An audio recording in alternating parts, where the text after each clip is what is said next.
In Paris, they say true luxury cannot be rushed, and for 6 generations, one family has guarded this truth. Each stitch and each fold is passed down through time in the House of Hermès, where a single bag takes 40 hours to craft, and where there could be a single moment to lose it all. You see, in 2010, a whisper echoed through the halls of haute couture, and Bernard Arnault, the wolf in cashmere, had been circling. The man who devoured Dior, who conquered Louis Vuitton, had set his sights on the last great independent fashion house in France. But he was about to learn. The family that builds together, fights together.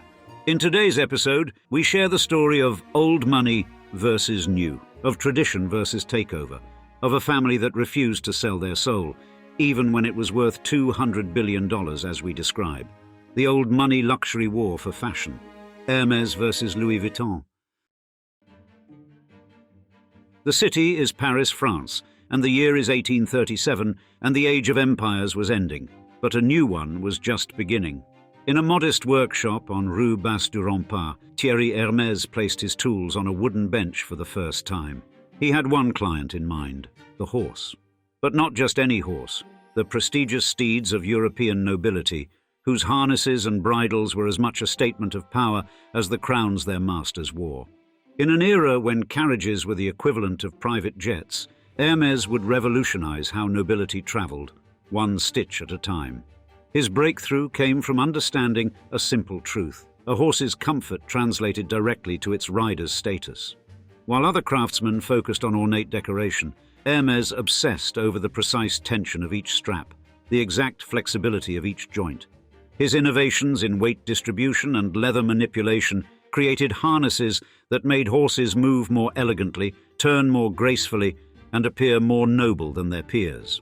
Within a decade, his creations became the obsession of Europe's royal stables. The Russian Tsar, notorious for his exacting standards, commissioned entire collections for his imperial horses. Napoleon III, after witnessing his horses' transformed gait, granted Hermès exclusive contracts and the title of Emperor's Harness Maker.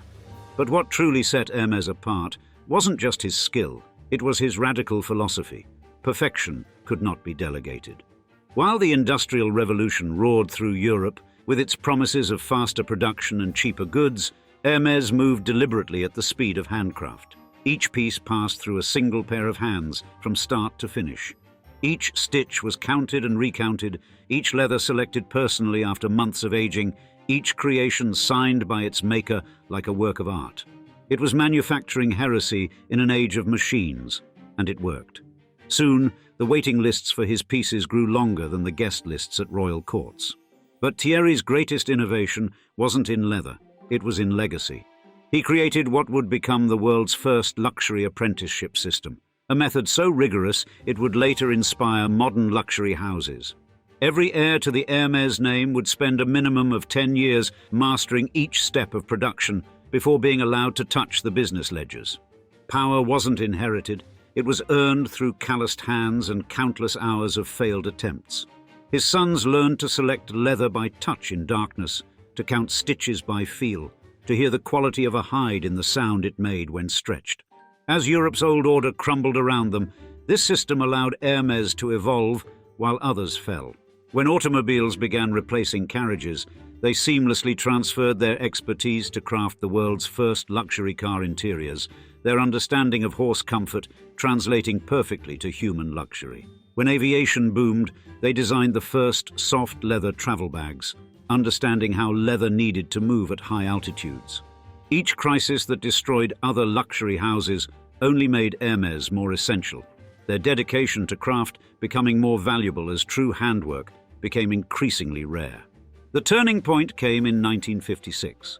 Grace Kelly, hounded by paparazzi, used her oversized Hermès bag to shield her first pregnancy from photographers.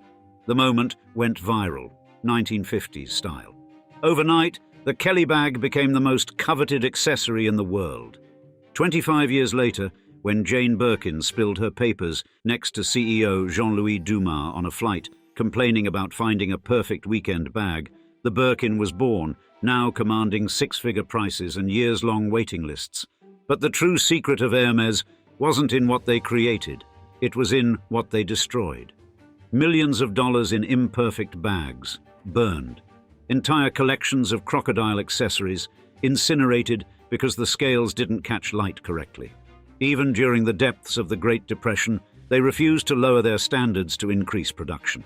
This devotion to perfection transformed their iconic orange boxes, originally adopted during World War II when their cream-colored boxes became unavailable, into symbols of unattainable excellence.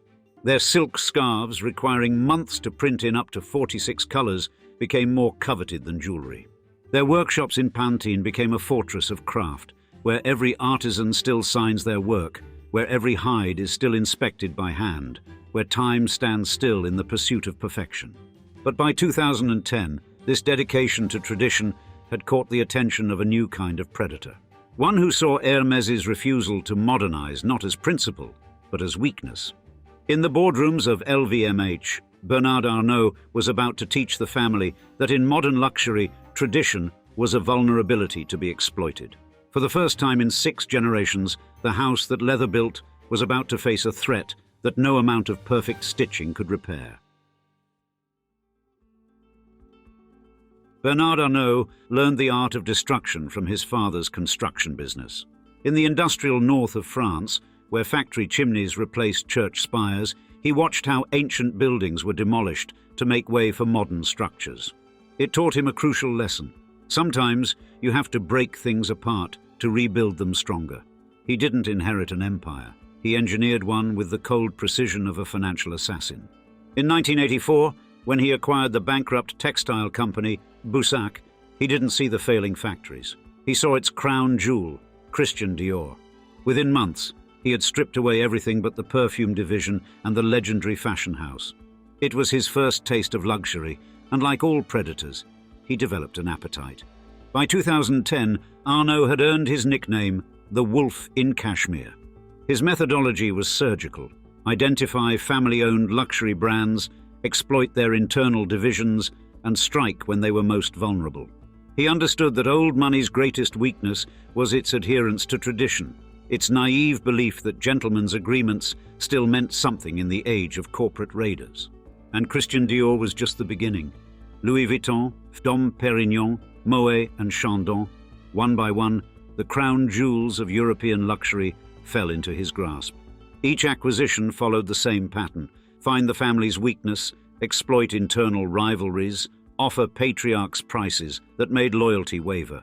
LVMH became his weapon, a corporate battering ram that transformed centuries of tradition into quarterly profits. What took generations to build, he could acquire in months. But Hermès was different. The family's unity had frustrated his advances for decades. Their shares, locked tight in a complex web of family trusts, seemed impenetrable. So Arnault did what wolves do best. He changed his approach. Through a labyrinth of equity swaps, cash-settled derivatives and offshore holding companies, LVMH quietly accumulated Hermès shares without triggering disclosure requirements. It was financial engineering at its most elegant and most ruthless. The date is the 23rd of October 2010, a Saturday morning like any other at the Hermès flagship store on Rue du Faubourg Saint-Honoré. Pierre-Alexis Dumas, the artistic director and 6th-generation family member, was reviewing quarterly reports when a number caught his eye. A routine stock analysis showed an anomaly. A significant portion of shares had changed hands without the family's knowledge. Within hours, the historic back room of the flagship store, where kings and emperors once ordered their saddles, became a war room. Family members rushed in from across Paris, their phones buzzing with increasingly alarming messages.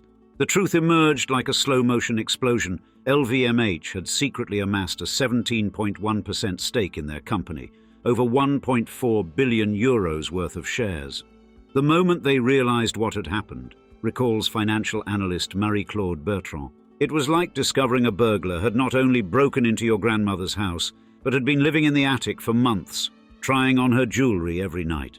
The betrayal cut deeper than mere finances. For the Hermès clan, this wasn't just about money, it was about survival. Their great-great-grandfather had weathered wars, occupation, and revolution without surrendering control.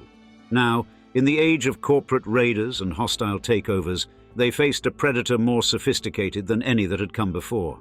As night fell over Paris, the family emerged from their emergency meeting with a decision that would shape the future of luxury itself. The wolf in cashmere was about to learn that some prey bite back, and that old money, when cornered, fights with the accumulated wisdom of centuries. In the leather workshops of Hermès, there is an old saying, "The strongest stitch is the one you do not see." As Bernard Arnault celebrated his apparent victory, the Hermès family was about to prove that 6 generations of secrets are not found in annual reports. Their counterattack began with a whisper. In the rarefied air of Paris's 8th arrondissement, family members slipped into law offices through back entrances. Private bankers were summoned to midnight meetings. A plan emerged that would become legendary in French corporate history, Operation H51. The concept was audacious in its simplicity. Create a holding company that would lock up the family's dispersed shares into an impenetrable fortress. But with over 250 family members spread across dozens of branches, each with their own interests and inheritances, unity seemed impossible. This was the moment Arnault had been waiting for, the moment when family ties would surely fray under pressure. Instead, something remarkable happened. Bertrand Puech, the family patriarch, began making calls. In the wood-panelled study of his right bank apartment, he reminded each family member of the oath their ancestors had taken. One cannot divide what patience has united. One by one, the branches of the family tree bent toward a common purpose. What Arnault did not understand, explains financial strategist Jean-Marc Leblanc, was that attacking Hermès was not like attacking other family companies. Every heir had grown up watching their parents stitch leather. Every child had learned that perfection requires sacrifice. They were not shareholders. They were guardians. H51 took shape with Swiss precision. The holding company would control 51% of Hermès shares, requiring a unanimous vote from family members to sell any stake. Each branch surrendered significant individual control for collective security. As one anonymous family member later revealed, "We chose to become prisoners of our own creation, because the alternative was becoming prisoners of LVMH." The legal battles that followed were fought in courtrooms but won in archives. Family lawyers unearthed documents showing how LVMH had used complex financial instruments to sidestep disclosure requirements. The French Financial Markets Authority, AMF, launched an investigation. The family's case was built not just on legal arguments, but on a fundamental question. Could France's heritage be carved up like a corporate asset? In the gilded halls of the Paris Court of Appeal, Axel Dumas, then newly appointed CEO, stood before the judges and spoke not of profits, but of legacy. "We are not just defending a company," he declared. "We are defending a way of life." The courts agreed. LVMH was ordered to divest most of its Hermès shares, distributing them to its own shareholders. The wolf in cashmere had finally met his match, not in financial firepower, but in something far more formidable: family solidarity. But the true victory was not in the courtroom. It was in the quiet aftermath, when the family gathered in their original workshop on Rue de Faubourg Saint-Honoré. There, surrounded by the tools and traditions of their trade, they realized they had done more than protect their company. They had proven that in an age of corporate raiders and hostile takeovers, the strongest defense is not money, it is memory. They say revenge is a dish best served cold. For Hermès, it was served in orange boxes. By 2014, when LVMH was forced to distribute its Hermès shares, the stock price had tripled, turning Arnault's defeat into a €1 billion lesson in family resilience. But the true aftermath of the luxury war was not measured in euros. In the workshops of Pantin, where artisans still hand-stitch bags exactly as they did in 1837, something fundamental had shifted. The family had not just survived, they had evolved. Under Axel Dumas' leadership, Hermès embarked on a quiet revolution. Their fortress of tradition became a laboratory of controlled innovation. New workshops opened, but with a twist. Each one built around a single master artisan, each maintaining the one craftsman, one piece philosophy.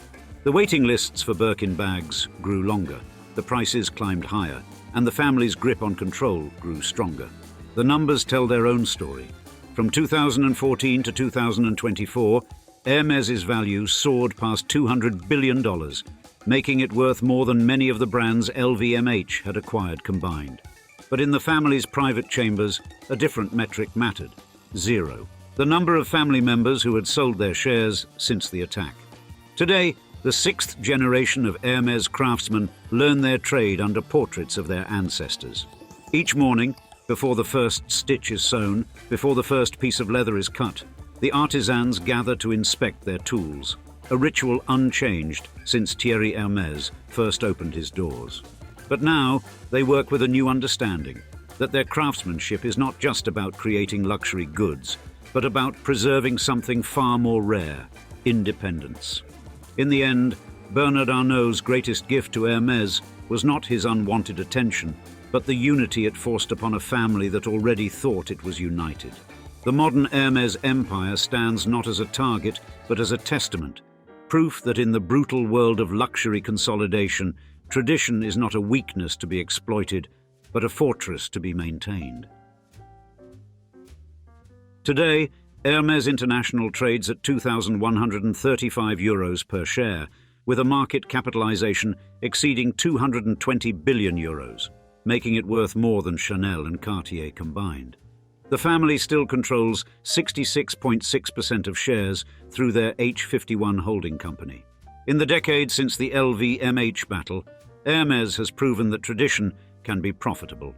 Their revenue has tripled to €11.6 billion annually, with operating margins above 40%, the highest in the luxury industry. Their waiting lists for Birkin and Kelly bags now stretch to 3 years. At their workshops in Pantin, the seventh generation has begun their apprenticeships. Among them is Marie-Agnès Dumas, 22 years of age, and the 4 times great-granddaughter of Thierry Hermès. Like all family members, she started in the leather workshop, learning the same stitching techniques that built their empire. LVMH's Bernard Arnault, now 75, has turned his attention elsewhere. His company recently acquired Tiffany & Co. for $15.8 billion, and his son Antoine has taken an increasingly visible role in operations. When asked about Hermès at a recent shareholders' meeting, he smiled and changed the subject. The luxury industry continues to consolidate.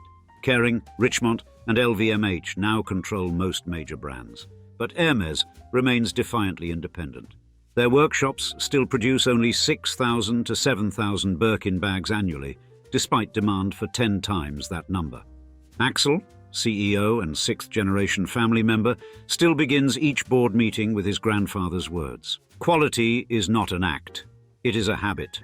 The company has no debt, €9.7 billion in cash reserves, and a commitment to maintain their independence for at least another generation. In an industry increasingly driven by algorithms and instant gratification, Hermès's dedication to craft seems almost radical. Yet their stock has outperformed every luxury competitor over the past decade. As one analyst noted, they are not selling bags, they are selling time. And now, we'd love to see you in the comments. Which brand do you love more, Hermès or Louis Vuitton?